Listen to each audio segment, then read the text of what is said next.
ono što je dobro, a čuće se glas Republike Srpske, ali sam siguran da taj glas ni na koji način neće biti onaj glas koji je kao glas Zlatka Lagundžije.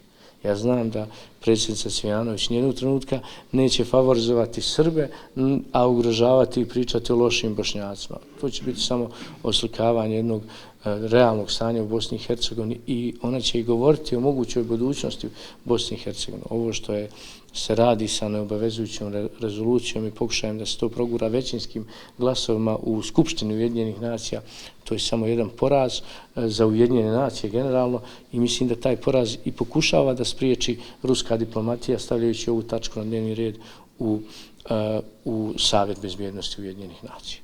Juče je predsjednik Vučić izneo sve stavove koje ja sad ne bih htio da ponavljam i dalje nastavljamo da se borimo, a Crna Gora još jednom pokazala zaista neodgovorno prema srpskom narodu u Crnoj Gori, a i na bratske i prijateljske odnose koje imamo.